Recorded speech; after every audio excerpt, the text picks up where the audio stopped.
सबके मुख पर एक ही सवाल था कि राजकुमारी आखिर गई तो गई कहाँ। लोग राजकुमारी के इस प्रकार गायब होने को लेकर तरह तरह की अटकलें लगाने लगे। तभी कंचनपुर नरेश को उस राजकुमार का ध्यान आया जिसने अपने आप को त्रिकालदर्शी बताया था। राजा तुरंत उनके पास गया और बोला, राजकुमार, क्या तुम अपनी विद्या के द्वारा पता करके बता सकते हो कि राजकुमारी इस समय कहाँ है? राजकुमार बोला, अवश्य बता सकता हूँ महाराज। उसने तुरंत कुछ समय के लिए ध्यान किया और बोला, महाराज, एक राक्षस राजकुमारी की सुंदरता से अभिभूत होकर उसे उठा ले गया है। उसका महल पहाड़ियों के बीच बड़े ही दुर्गम स्थल में बना हुआ है। राजा को जब ये बात उस त्रिकालदर्शी राजकुमार ने बताई तो उसके पैरों नीचे से जमीन खिसक गई। राजा गहरी सोच में पड़ गया। तभी दूसरा यानी दिव्य रथ वाला राजकुमार राजा के पास आया और बोला, आप चिंता मत कीजिए महाराज, चाहे उस राक्षस का ठिकाना कितनी ही दुर्गम पहाड़ियों में क्यों न हो, मेरा दिव्य रथ पल भर में ही हमें वहां पहुंचा देगा। अब सवाल ये रह गया कि उस खूंखार राक्षस का सामना कौन करेगा।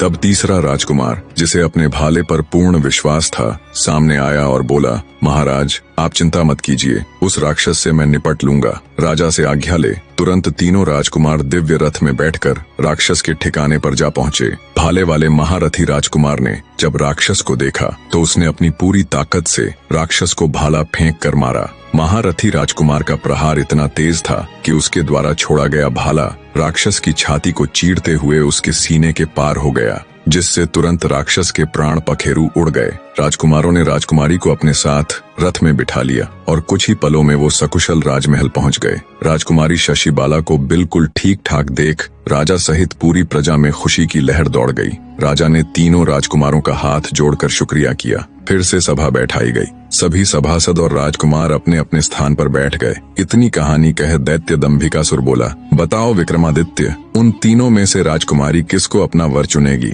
कुछ देर विचार कर राजा विक्रमादित्य बोले, राजकुमारी शशिबाला उस भाले वाले महारथी राजकुमार को अपना वर चुनेगी। राजा विक्रमादित्य की बात सुन दैत्य दंभिकासुर बोला, ऐसा क्यों विक्रमादित्य? क्योंकि राजकुमारी को बचाने में तो तीनों ही राजकुमारों का हाथ था। फिर राजकुमारी उस महारथी राजकुमार को ही क्यों चुनेगी? क्या सिर्फ इसलिए कि उसने उस राक्षस का वध किया था? राजा विक्रमादित्य बोले, नहीं कपटी राक्षस, त्रिकालदर्शी राजकुमार को न चुनने का कारण ये था कि अगर वो राजकुमारी का पता न भी लगाता तो भी राजा की फौज 2-4 दिन में उसका पता लगा ही लेती। अब बात आती है दिव्य रथ वाले राजकुमार को न चुनने के कारण की, तो रास्ता भले ही कितना भी दुर्गम था, देर से ही सही पर राजा के लोग उस राक्षस के ठिकाने पर पहुंच तो जाते ही। अब बात आती है उस महारथी राजकुमार को चुनने की वजह की, तो राजकुमारी के पास एक नहीं बल्कि इसके 2 मुख्य कारण थे। पहला तो ये कि राक्षस का पता लगाना और उस तक पहुंचना तो संभव था, पर राजा के पास